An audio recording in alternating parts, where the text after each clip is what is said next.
Welcome to the MBA student orientation. Really glad that you're all here. We're going to talk a little bit about success strategies first thing.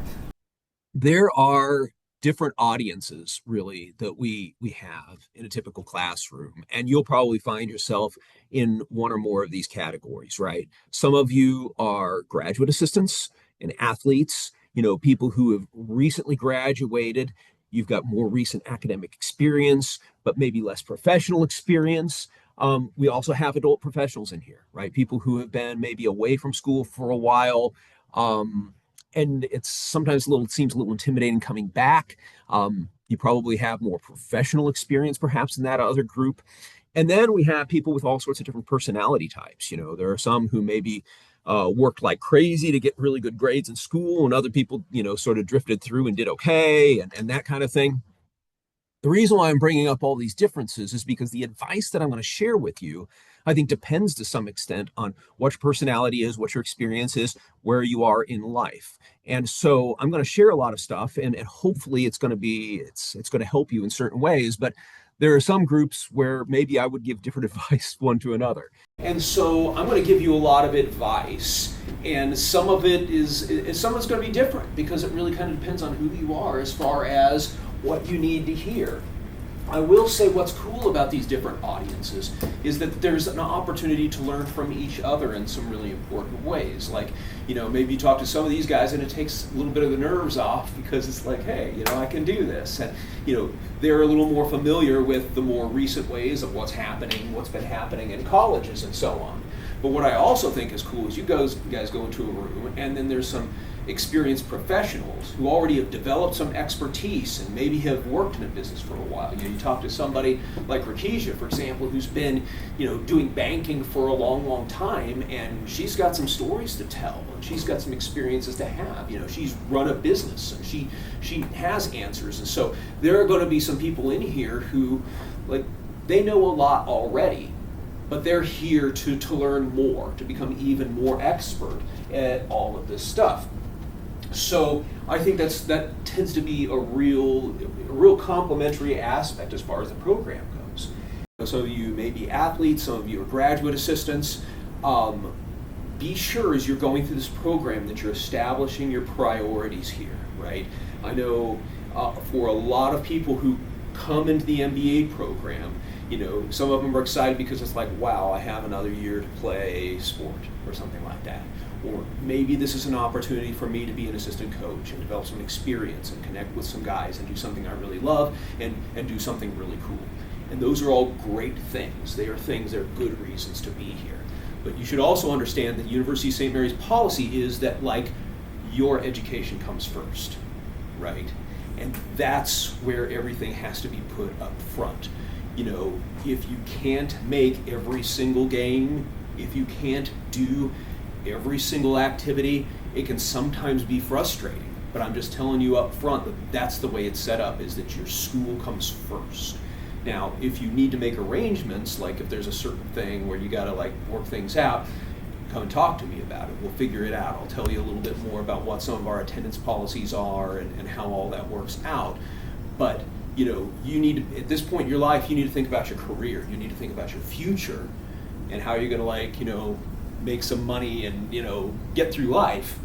And all that other stuff is awesome and exciting, right? But just remember, that's what we're focused on, is trying to move you ahead as people, not just this year, not just next year, but 10, 20 years in the future.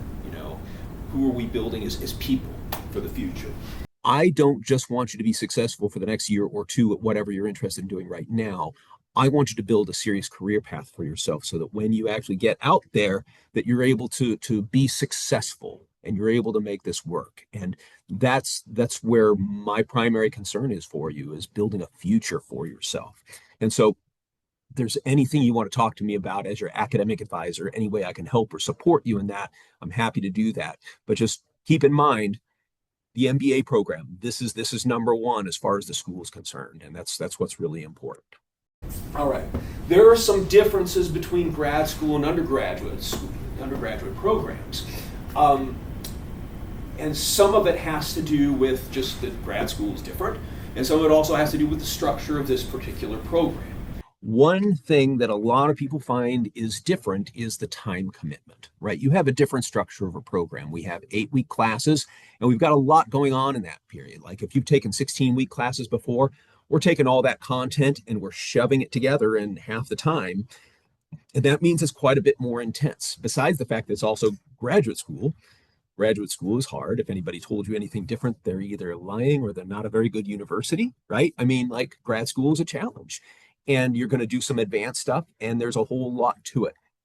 And that means that it's a big time commitment for you. I think that you should try to assign 15 to 20 hours per week for each class, for each 8-week class that you're taking. If you have other commitments going on, it's important to try to manage your time, try to structure your time, structure your routine. Think about how you're going to build that 15 or 20 hours per week into your week.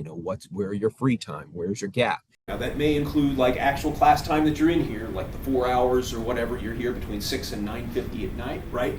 Like that may be a 4 hours out of it. But really, you have to spend a lot of time in order to try to learn what you need to out of this and really to be successful. The people that you've already seen speak here tonight, they're just not automatically smart like that. I mean, they're intelligent people, right? But they had to work at it. They had to spend time. They had to immerse themselves. They had to read the books. They had to do the assignment. They had to get really good at it. And it does take time. You've already heard Anne and John talk about that aspect of their life in grad school. And, both of them basically said, yeah, I mean, it's time consuming. It's not something you're going to be able to just sort of like float through and not take it very seriously. And that, again, that's also another sort of difference, I think, between graduate school and undergrad is sort of like the seriousness that comes with a graduate school commitment. A lot of times, this isn't true for everybody, for some students, it's like, hey, I'm going to skip my 8 o'clock class, or I'm going to drift in late, or I'm going to like not do my reading and just hang out in class and sit back and see what happens, right? And a lot of people manage to slip by in that kind of a situation as undergrads. And that's not the way a graduate program works. I mean, we're in a relatively smaller classes. You're going to be noticed. People are going to expect a lot out of you. And you're going to have to work at it. And you're going to have to be good at it. It's your time to learn as much as you possibly can, to be the best at something, to distinguish yourself. Okay, I know that may seem like, maybe my expectations are way up here, but they kind of are, right? This is a master's program and it's a good one. And for those of you who are athletes or have, you're doing that kind of a thing, this shouldn't be a surprising or shocking kind of thing. You probably got coaches all the time that are like, you can't just be good, you have to be great, you have to be the best. We need to be competitive, right? It's a competitive world out there. And I don't want you to be so competitive with each other you don't like each other, but it's also like, hey, I want to be the best at this for me, right? And that means that maybe I'm going to immerse myself in this information, right? If you want to be an awesome entrepreneur, well, just drink it all in, man. Get as much as you can out of this, because as Josh said before, you're sort of in this limited period in your life where it's like it's a couple years and you have a chance to actually kind of get a lot out of this, right? So take the time and really do what you can with that. I don't mean to say this to be intimidating, but it's just to sort of raise that expectations. And that leads to the next thing, focus and concentration, right? The structure of the program isn't this sort of like all over the place kind of thing. I mean, you are a master of business. You're going to learn to be a master. You're focusing on some very specific things. And in some ways, that's harder than an undergraduate thing. And that you're going to have to really learn a lot and go really deep. In some ways, I thought graduate school was easier in some ways, just because it's I don't have to learn a whole bunch of different topics, some of which I'm not that interested in, right? I get to focus on things that I care about, that I think are going to help me, and stuff I can get excited about. Say not just a piece of paper, it's a theme that I sometimes talk to students about, is that getting a degree opens doors for people, right? You get an MBA, you're going to make some money. That's great, right? But it's not the piece of paper that does the work for you, right? It's the experience that you have on your way to earn that piece of paper that enables you to do the things you need to do to be successful in the workplace. And that's what it is that will eventually convince an employer that you're worthy of hire, that you're going to be, because you know what you're doing, right? You have learned it and you have earned it. both John and Ann talked about the difference that the MBA made in their careers, right? But I think you probably also read between the lines, and it's like they spent a lot of time and worked really hard at it and, got as much as they possibly could. And that's just, again, an important distinction. Learning from each other. This is another thing that you do a little bit in undergraduate, but this happens quite a bit more in the graduate classroom, right? You're going to be in a classroom full of Anns and Johns, and they are people who have, even before their MBA, have developed some level of professional expertise. And you can learn things from these people. I learn things, right? I mean, like I could be teaching my global management class, and I know somebody, had mentioned, hey, I'm nervous about accounting. Okay, right? Personally, I'm not an accounting person, right? It's like that's not my area of expertise. But if I'm teaching a class and I got somebody in there who's an accountant, that person's knows more about that subject probably than I do. And if we're talking about something and let's say she's got some really interesting thing that relates to some fact that we're talking about here, I may learn something new. And I think that's going to be true for all of you, is that you're going to learn from each other in this process. And that doesn't take anything away from me or any of your other professors.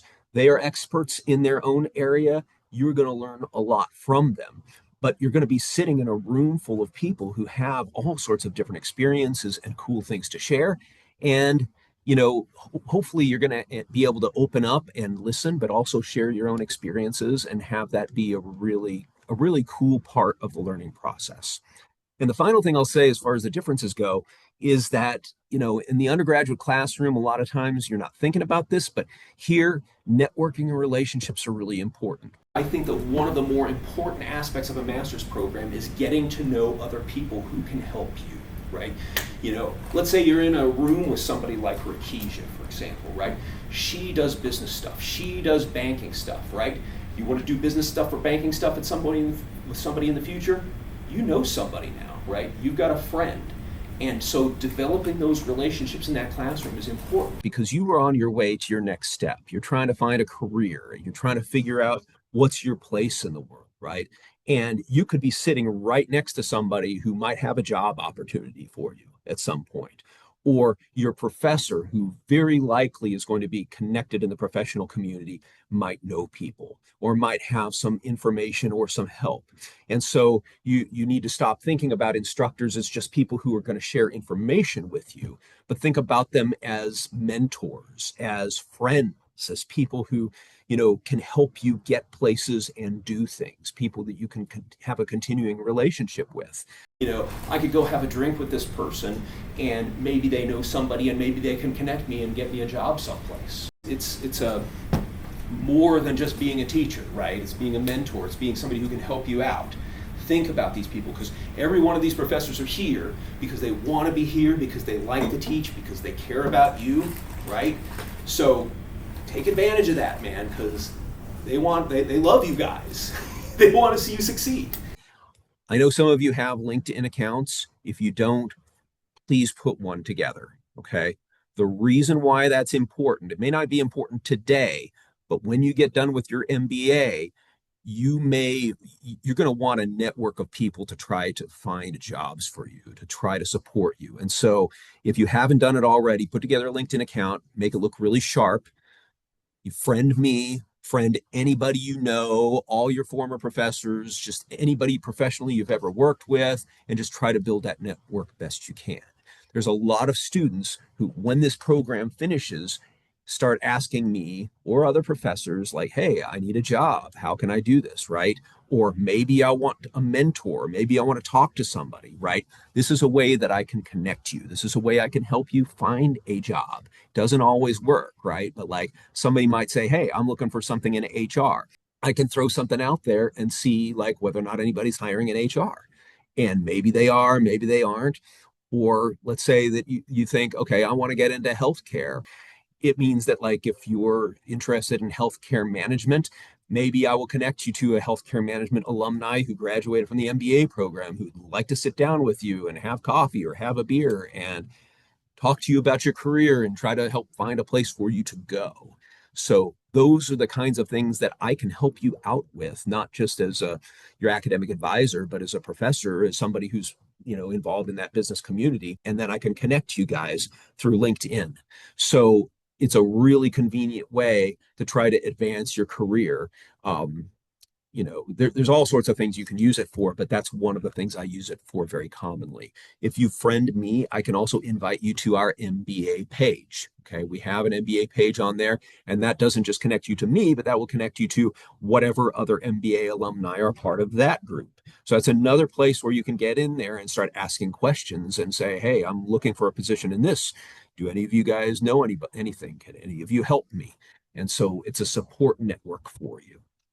So anything, lots of tools, opportunities to help develop your career. They actually have LinkedIn Learning as well too. So things you can learn about like everything from building a resume to doing good interviews to, you know, taking a certification on marketing.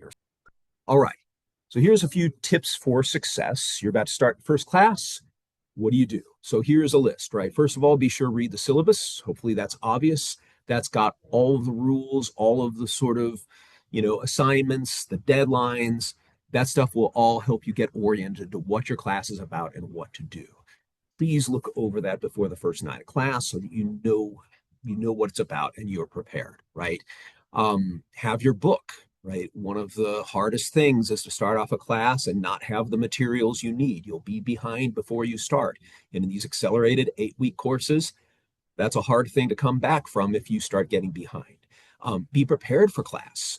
Think about the material. Think about what you'll ask, what you're going to say in class. Communicate over USM email. If you aren't aware of what's going on in your email through USM, then you're going to miss some key communication. Most of the key communication you're going to get certainly from your university and very likely from your professors is going to come that way. Honestly, you're not going to be able to graduate without checking your USM email. That's how the registrar is going to let you know when it's time to graduate and what to do.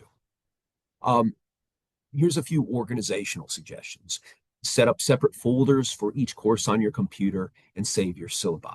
Okay. I don't think it has to absolutely be this method, but try to keep track of all of the information you learn throughout the program. Not every course relates to every other course, but trying to remember and go back and review. That's a helpful thing going forward in the program. It's certainly helpful. I'm thinking, like, say, to go from managerial economics to global management. There's a lot of crossover there. And so remembering one in order to benefit the other is important. But both global management, strategic management, and ethics are both what we call summative courses. That means that their purpose is to evaluate you on all the other things that you learned in the program. They come toward the end of the program. And so you may get into those courses and it's going to be like, hey, we're talking about something regarding HR. Maybe I better go back and look at some of that stuff that we learned in the org and HR management class in order to try to help figure something out that I'm working on here in a global management class. And so that's strategically really good for you. Likewise, in strategic management and ethics, that particular course is built around a simulation. So in that thing, it's called Mike's Bikes. You are divided into teams and you compete against other teams for market share. And week to week, it's like you keep track of like how much money you're making, and it's really cool. It's a lot of fun, but it also incorporates everything that you've learned from this program. And if you want to win this game, you may want to go back and look back at certain things that you've learned. And so that's important. That course also includes an MBA comprehensive exam. Now, that's not that how you perform on that isn't like a make or break as far as the whole program goes. What it is an exam. It's worth 5% of your grade in that class, so it's not huge.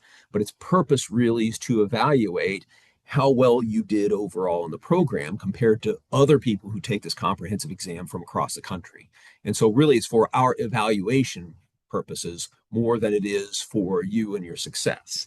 But there are clearly some incentives for you to do well at it. I want you to do as well as possible, and being able to review material from your previous courses will help you be more successful on that comprehensive exam. So there are last couple of points. I actually want to demonstrate a few things to you. just using the browser online. These are things that I know Ashley talked about a little bit. She's our library person when she gave the presentation earlier. So she showed you how to access some of the research resources in the library, and she briefly mentioned Zotero. But I want to just say a little bit more about that in terms of why it's important. This is obviously where she started off and did a lot of explanation. But what I want to do is emphasize the importance of academic research and peer reviewed articles. Now, if you don't know what those are, let me explain to you, right? So, when there are journals out there that accept submissions basically from experts, people who are top of their field, who know a lot of things about it, right? So, like, let's say that if I want to publish an article in an academic journal, I have to have, super great data, all the best research, and then I submit it to a journal, but it's not going to get published unless it's evaluated by two other people who are also experts in their field. So, in other words, they have the ability to shoot down whatever it is I did if they think that I'm full of crap. And so these particular sources are really, really great as far as quality of information, right? Compare that to doing, like, if you just go into a Google search or something and you got a bunch of people who are blogging about all sorts of stuff and they got opinions. And isn't it nice they've got opinions, right? But it's like, if you got a boss and this boss is saying, hey, I need you to put together a proposal to do a business expansion, right? Where are you going to get your data? Are you going to get it just from some random Google search, or are you going to find some good data, maybe some original data, maybe look at some of these academic articles, and be able to cite your sources? You know, if I were a boss, I'd be really concerned if somebody is just like saying a bunch of stuff and quoting a bunch of people who don't know what they're talking about before I invest $1 million in an idea. And so this is important for you, not just in terms of this program, but also in terms of trying to establish reliable and good information as you continue on in your professional career. So I'm just going to run through how to find this again real quick, just, like a few clicks, right? You go to library resources. She probably took you to research guides. And down here, we've got business. And then we got a whole bunch of databases. I'm going to click on Business Source Premier, and this is probably what she showed you. Okay. So in order to get the kind of information that I want, and this is what I would probably do on most assignments, this is certainly discussion forums as well, like that are in online classes, I would be going to this and I would click on peer reviewed, right? It's super easy nowadays. It's like they just got a single button. That'll give it to you. If you want articles that have full text and not just abstracts, you can click on full text as well. And that's how you find this stuff. It's super easy. So let me give you an example of a search that I'm going to do here real quick. Okay. So this is my Zotero, by the way. I'll explain this in just a second.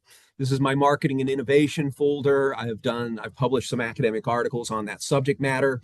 So let's say I'm looking at the subject matter of innovation diffusion. I'm going to hit that. It's going to give me loads of articles, right? 376 to be precise. Isn't that great, right? So I've got loads and loads of things that I can use for that purpose. Now, I'm just going to pause that for a second because now I want to go over and show you Zotero, okay? Zotero, hold on for a second. Where do we got it? Here it is. Zotero is a free personal research assistant app. You can download it on your laptop or tablet or whatever, and it is awesome. I use it for any writing, any kind of publishing that I do. And you just pretty much click download, and the download button will give you this app over here. I will show you how to use it in just a second, but you actually have to download more than that. I'm not going to find this for you, but not hard to find. Just look for Zotero online. You download this, but then you also download a plugin for whatever browser you're using. So I'm using Chrome. I have a Chrome plugin, but then I also have a Microsoft Word plugin. Those three things are going to get you everything you need. And I'm going to explain why this is awesome to you here. Okay. So let's just go to this. So I've got this Zotero app.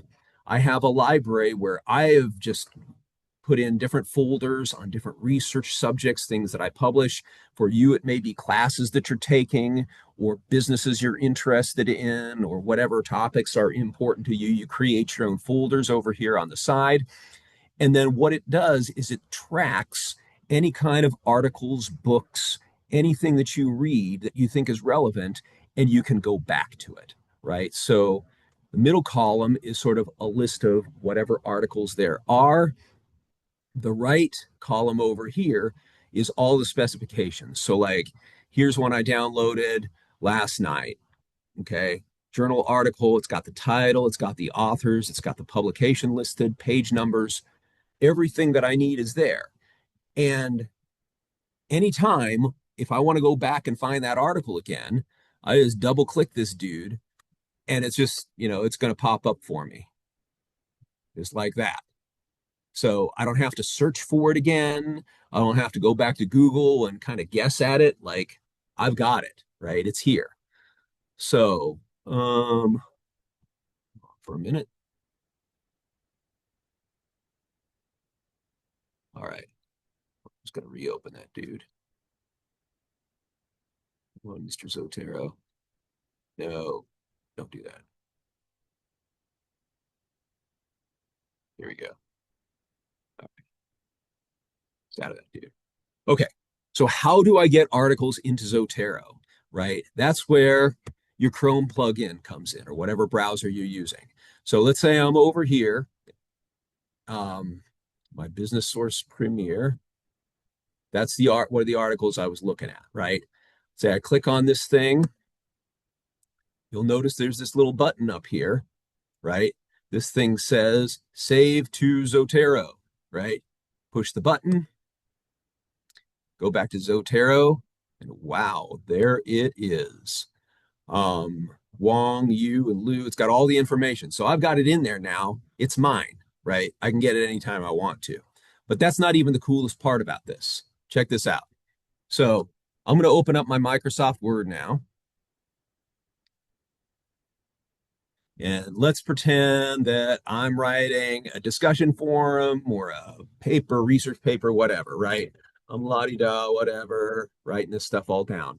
And I'm writing about innovation, diffusion, and marketing or something. So I am gonna, I'm thinking, oh yeah, I need to cite this journal article because I'm talking about some of the ideas that Wang, Yu, and Lu were talking about here. So in order to put this into Microsoft Word properly, look at this. I got a little Zotero thing on my menu now. I push that button and then I click this Add Edit Citation button.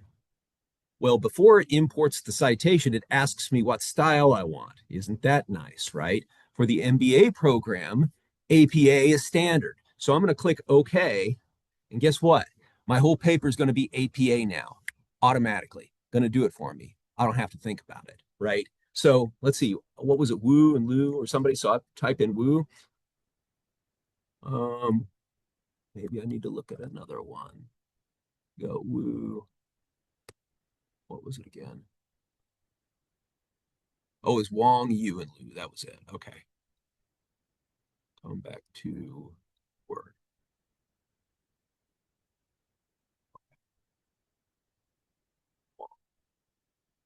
Okay, there we go. That's the one.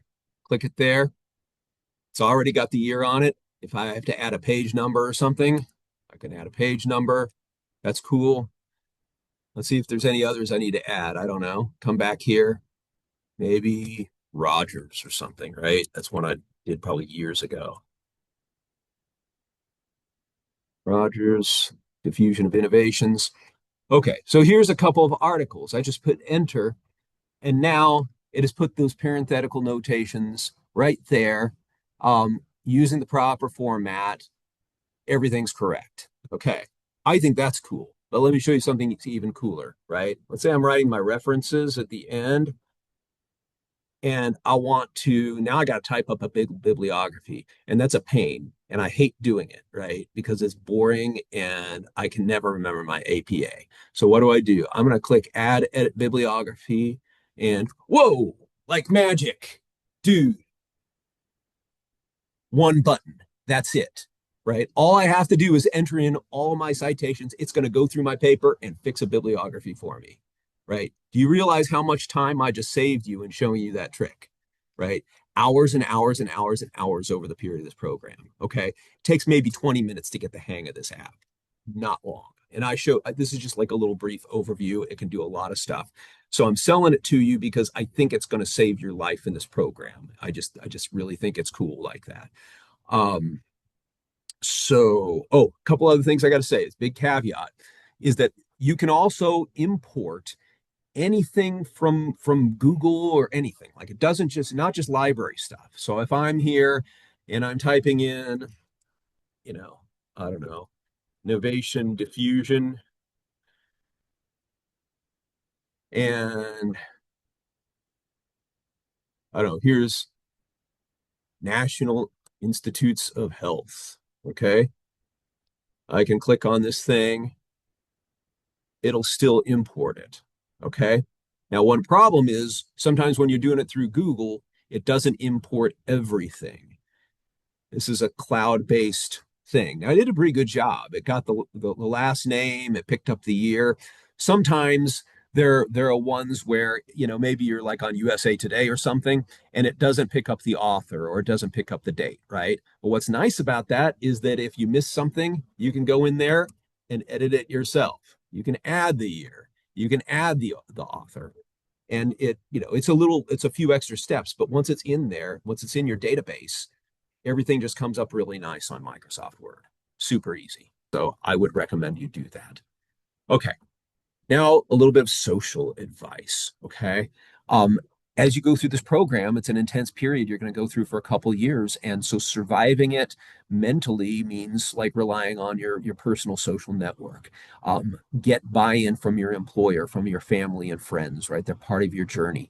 If they're not supportive of you, they can be hampering, right? They can slow you down. And so making sure that, you celebrate your successes with them, but also communicate well with them. Let them know, like, look, this is a big deal. You may have counted on me to do something on Saturdays every week, and now I got to study. All right. Well, that communication is important. Take advantage of the breaks, right? You'll get a big break at Christmas, another one at spring break. You know, do whatever it is you do to chill out, right? Maybe between the last class and the first class of a term, take a night off or relax. You've got to pace yourself. It's like I think it was John who said that, this is a marathon, it's not a sprint. And so trying to pace yourself in that way. Celebrate victories and milestones. Go out with your peers. It shocks me. People sometimes sort of roll their eyes when I tell them this, but like seriously, man, it's the last night of class. Take an hour or two and go have some beer with like your friends or whatever it is you drink or something. Just chill out, hang out for a while and say, woohoo, we made this one. And then get ready for the next one because you've got a team of people, you've got a group of people that you're going to be getting to know and working together with. And again, people who may help you on your professional journey. And so building those relationships and celebrating those successes really helps you make it for the long haul.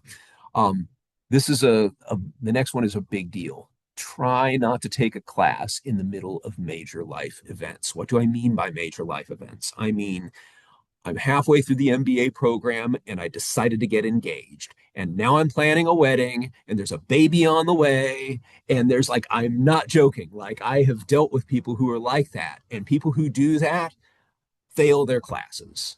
I mean, it's just like it is a recipe for failure. So it doesn't happen all the time. Some people make it and they do just fine. So, you know, my advice to you would be is that like if there's anything big going on in your life in those 2 years, please try to postpone it until you're done or take a class off, give yourself a break, right? You can come back. I can take care of you. It's cool. But I don't want to set you up for failure. There is a limit to what one can do. And like, you know, planning a wedding or trying to prepare for a first child or that could be a lot. I mean, even sometimes, I hate to say it, but sometimes funerals happen, right? There's deaths in families and maybe you need to like, okay, maybe I need to drop this class and take it later, if it's a lot for you. Okay.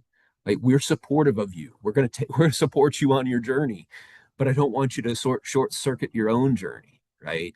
So that's important. Final bit I will say here on this is to attend graduation. I know some of you are like, what? Of course I'm going to attend graduation. Some people don't. It's a big deal. It's a cool thing. When I get to go through and shake your hand and be proud of you and put that hood over you, it's like you get to see me cry. Like I'll be like, oh, you guys are so awesome. And it's true. I get totally emotional about this, but you will be too. And because at that point you will have earned it and you'll feel really good about it. All right, now we get to do some really exciting policies and expectations. I'm going to try to go through this as quickly as possible because it's not the most exciting thing, but it is an important thing. So, grading expectations. The first thing you're going to notice if you look at that left side is there is no D. There are no D's in the graduate program. It's A, B, C, F, which means that the bottom end of the scale is a 70, right? You score below a 70, you fail the class. And so remember that there's that cliff there, and that's different from an undergraduate program. Um, there's a lot of places also that experience grade inflation. USM MBA is not one of those programs. When you get an A, this doesn't just mean that, I did everything okay and turned everything in, so I get an A, right? You are projecting excellence. You are doing, beyond the minimum in order to try to do that. B is you're getting it correct. You're doing good, very good work. C is sort of in the middle. Maybe it's average, maybe it's weak, right? But in the MBA program, we expect you to get mostly A's and B's. If you get three C's, you're dismissed from the program. And so, you really have to focus on that higher end. Now, I will say, generally speaking, most people do very well, right? We're skewed towards success. You are people who have already finished an undergraduate degree. You've gotten into this program, you've got some good things going for you, you're smart people, probably mostly going to get A's and B's, right? Um, but it may require some work, right? Most people don't get F's, but sometimes that happens. Sometimes like crazy life things happen, and people get disconnected sometimes, and that goes on. So we're going to talk about what happens if that happens. I'm going to assume that that's going to happen to none of you, but it is still one of those things we still kind of have to discuss.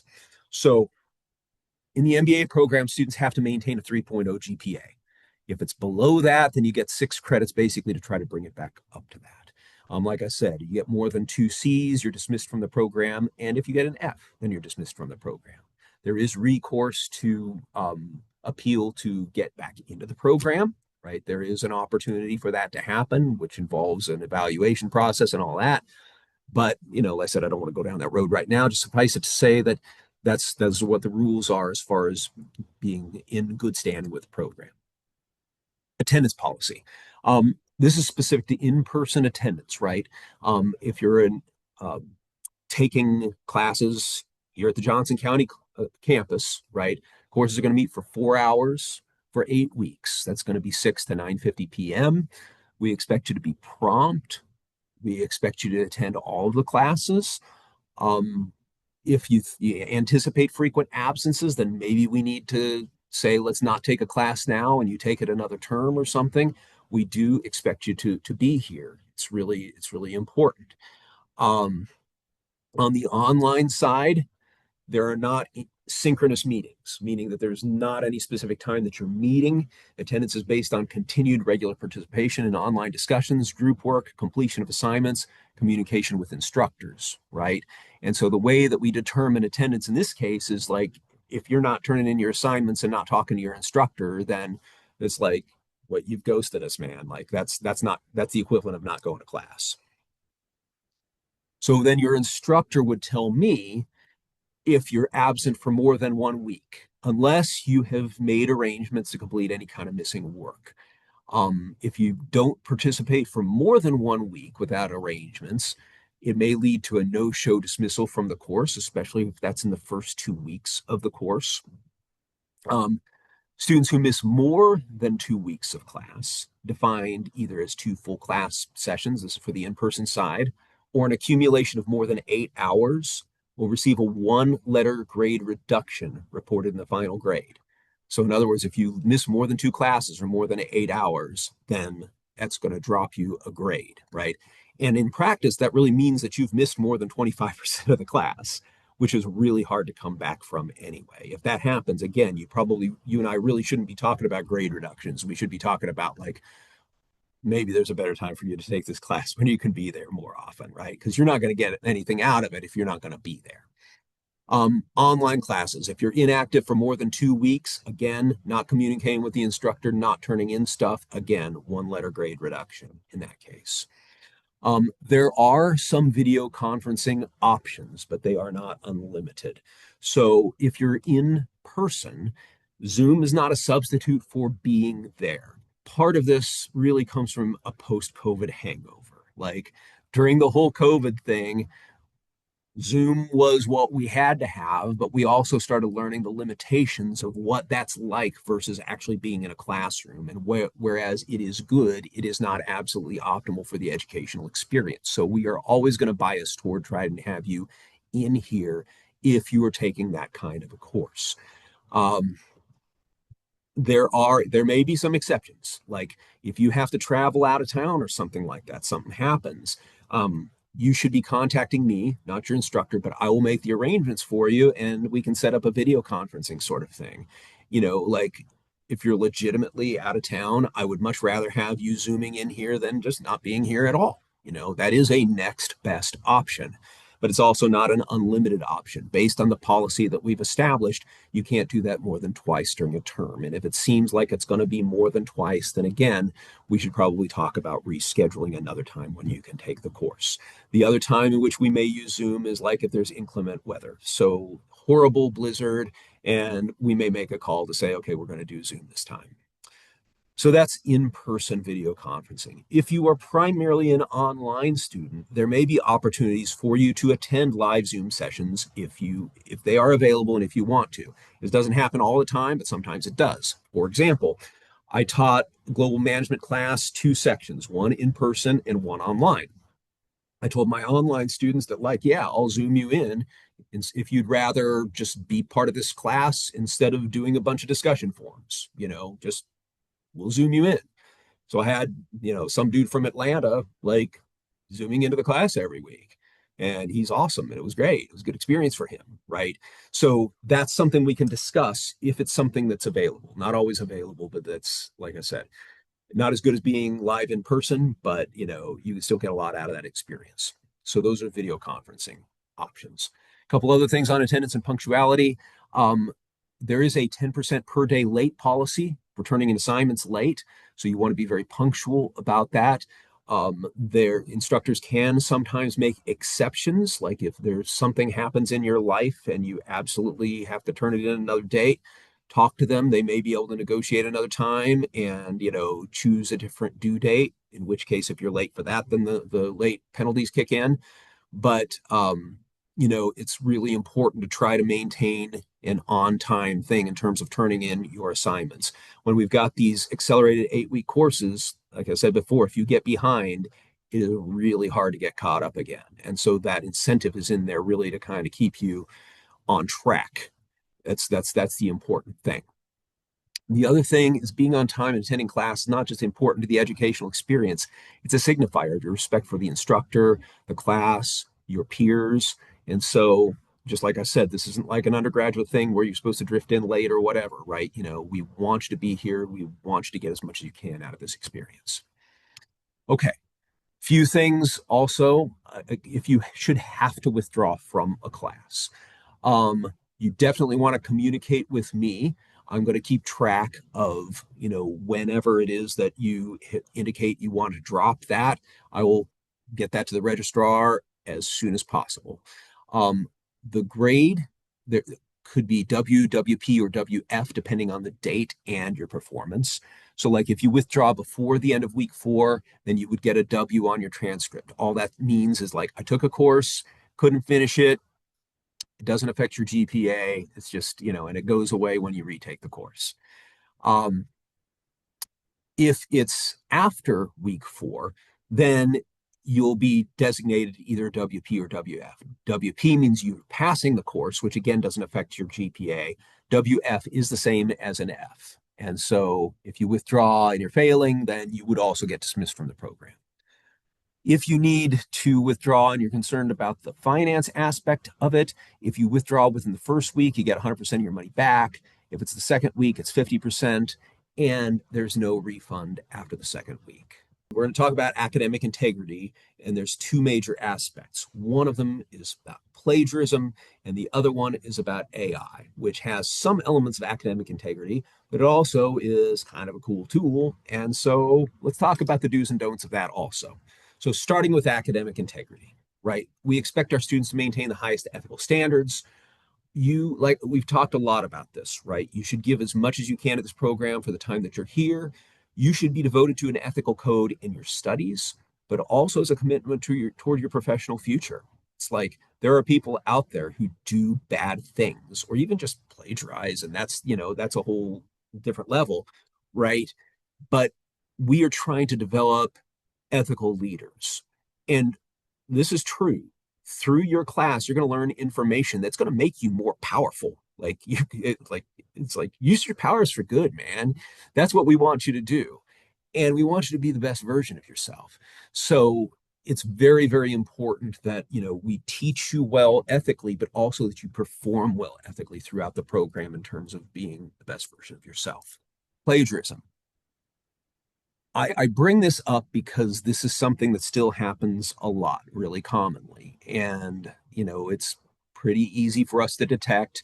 We have online software, Turnitin, that tells us whether or not people have been plagiarizing. And there's other easy ways for me to sort of just like know if people are doing that.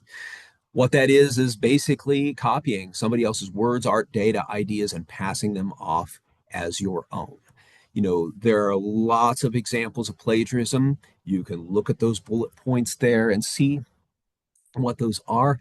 But that is, something that you can get into a lot of trouble for if that's what you do. We do want you to do your original work. If you need to use other sources, we're going to hope that you're going to cite those properly. There are great resources to help you out with those things. But that is something we take really seriously. And I always have to say it here at the beginning of the term because, I want to try to prevent it and I want to try to make sure that you are aware of what it is as much as possible. There are some consequences for plagiarism as well. You could receive a 0 for an assignment, academic dishonesty report filed with the university. It could lead to failing a course and being dismissed from the program. So we do take it really, really seriously here. AI also has its own issues regarding academic integrity. But as I said before, it's also kind of its own thing. So what you see here is the policy that we have that's written into our syllabi. So I'm going to read that to you real quick and then tell you what I think it means. Use of AI software strictly prohibited for the purposes of substituting student writing, computations, or other assignments unless its use is permitted by the instructor. It is considered plagiarism and a violation of the academic honesty policy. Violators will be contacted and expected to meet with the instructor. Appropriate uses of AI can be discussed with the instructor. So, on the one hand, you should not be using it for most of your assignments unless it says that you really can, right? On the other hand, there may be situations where it's appropriate to use it. And maybe you can, maybe you should use it. Lots of businesses are using it. And so, one of the things I want you to be able to do by the time you get to this program is not only know how to use it, but how to use it appropriately and how to use it ethically, because that's a tool and it's not a bad tool, right? You just don't want to use it in a way that's going to get you in trouble. So let's talk a little bit about what are some appropriate ways to use it and the kind of stuff that's going to get you in trouble. And the way it's going to get you in trouble isn't always in the way that you think it will, which I'll talk about here shortly. So first, we have the ethical issues, right? Obviously there's elements if you're having it do the work for you, it could be cheating, but also it means that, you're using intellectual property without compensating all of the authors with these large language models. They scoop up information without citing, crediting, or compensating. There are built-in biases that are built into these large language models, not intentionally necessarily, but just realize it scoops up everything. So it'll scoop up all sorts of peer-reviewed academic articles, and it will scoop up racist rants. So It's all over the place, man. All of that information is in your model. So trying to, it's not very good sometimes at separating out what it should be sharing with what it should not be sharing.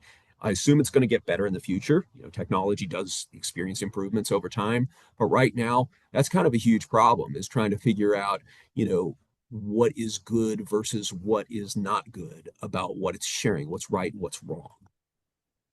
And when in doubt, I would say ask, get permission first from an instructor. If you think there is an appropriate use, then again, talk to them about it. Here are some of the practical problems I've experienced. I use AI quite a bit, right? I'll just think from personal experience, in my business place, these are the problems that I've got, right? First, validity problems. I get incorrect information a lot, and if I wasn't a professor, I wouldn't know it was incorrect information, like literally. Sometimes I'll get a bad answer and I'll have to like turn around and say, is that really true? And then they're like, well, actually, no. I mean, like, it won't tell me unless I challenge it, unless I push back and tell it that it's giving me crap information. And even then, it still may not be great, And so there's limitations to what it is that it can produce that's accurate. Fabrication, right? I can't tell you how many times I've experienced AIs just making up facts and making up sources that don't exist and insisting that those sources do exist even when they don't. And so again, I think it's sort of like a byproduct of the internet. It's like lots of people say all sorts of things that are true and they're not true, and AI reflects that experience. And so it's sort of like a Google on steroids. It's not like it's horrible, but you just got to understand that's what you're going to get. It's not all going to be awesome all the time. Awkward writing. A lot of times people try to use AI to improve their writing. It can be very helpful in that way at times, but it's still not great. It's not you, right? You have to develop your own voice. And then the other thing is detection risk. So with Turnitin, when you submit assignments, it actually has a little tab that tells me whether or not people have used AI. And most of the time it's accurate. It may not be 100% accurate all the time. Maybe there's false positives. But what I tend to do with students, if I get a positive reading on that, or if I feel like somebody's used AI, I'll contact them and say, hey dude, what'd you do? Like, how'd you use AI? And most of the time people say, well, this is what I did. And I'm like, okay, well, thanks for being honest. Let's see if we can fix this, right? Let's either cite what you did, or let's redo the assignment the way I wanted to redo the assignment, right? But let's figure out how we can use this and make this work somehow. So I'm not going to throw the book at you or anything like that, but I do want to know when you're using it, and I want to figure out if you're not using it properly, we've got to figure out how to use it right, or maybe you shouldn't be using it at all, right? That's a conversation we need to have. So that's how I look at it. That's how I try to get other instructors to do it. So, in short, AI can make you look like a chump unless you learn how to use it properly. And if you're not smarter than the AI, then you can't trust the AI, right? What that means is you have to verify stuff. Like let's say you use it in certain ways, like this is a great use of AI, by the way, I think, is to generate initial ideas for projects, right? It's like somebody comes into my global management class and they're like, I don't know what business to take into what country. And you can feed that assignment in there and say, it'll give you 3 or 4 ideas or 100 ideas on different businesses or things that might work. Now, the problem I can see with this is that maybe they'll say, hey, you should take Chick-fil-A into Saudi Arabia or something like that. And they will forget the fact that Chick-fil-A actually has a location in another country all over already, so that wouldn't be within the realm of the assignment. And now you've gone down a road and I've had to tell you, I'm sorry, they already have a presence someplace else, so you have to pick a different business, right? You don't make mistakes like that. But it's still pretty good as far as giving some ideas. It's a good partner when it comes to that. A research springboard. If you don't know where to start and you're trying to figure out what should I research in order to try to find this out, it might give you some good directions. I wouldn't trust the sources it tells you necessarily, or all of its information, but it's stuff that you can look at and try to figure it out. I think it's helpful in that way.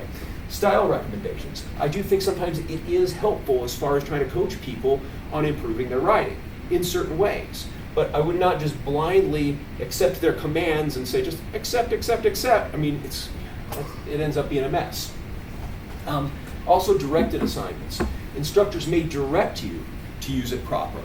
Okay, like in one of the marketing classes you guys are going to take, there's an assignment in there where it says use I don't remember what AI, ChatGPT or something. Use AI to develop a marketing plan I think it's for a digital platform like Instagram or something like that, right?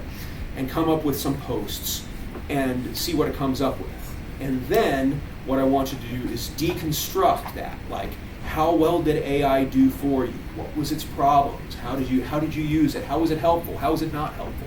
So not only are you using it in a way a business might ask you to use it, but you're also being forced to think about how good was it at that, and what would you do again, or how would you do it differently, and that kind of thing, right? So that's more of a proper use. And that's a way in which an instructor might say, hey, this is a way that I think you ought to go use AI. The final thing I'm going to say here, really, the big picture about this is you need to ask yourself, this is true when it comes to plagiarism, it's true when it comes to AI, it's true when it comes to just like opening up your textbook every week and deciding to read it or not to read it. What is the value of your education, right? Is it just that piece of paper, or is it that experience that you're going to have that's going to make you valuable by the time you get that piece of paper, right? And if you accept that this education is important to you, then you're not going to cheat, and you're not going to short-circuit things or shortcut things when it comes to AI or anything like that, right? You're going to do things right, you're going to learn things right, because you know that's going to be the best long-term version of yourself that you're going to get out of that. It's your own choice, it's your own commitment to education. And that's what I think is really important. Do you feel like you're overwhelmed? Do you feel like you're nervous? If you're stressed out, come into my office here. You see this nice little picture where I've got like cute stuffed animals and squeezy stress toys and candy and stuff like that. Like, come on in, man. I will give you free candy and we'll like chill and you can like decompress here. Because that's what I'm here for also as your academic advisor is, just to basically say, dude, chill out. You're going to be fine. So right now I'm trying to build you up and get you to the point where you're raising your expectations and you're ready for the game, right? But there's other times where you're going to be stressed out and we're going to need to chill out, man. And so it's a pacing thing. I don't mean to freak you out and stress you out, because I've said a lot of things about how challenging it is, how much work is involved. But I also want to say that you belong here. Okay. You earned your way into this program because you're smart people and you're capable and you can do this. And just because something's hard doesn't mean it can't be done, right? You can do the work and you can make it happen. And when we're done, I can shake your hand and I'll be proud of you and it'll be amazing.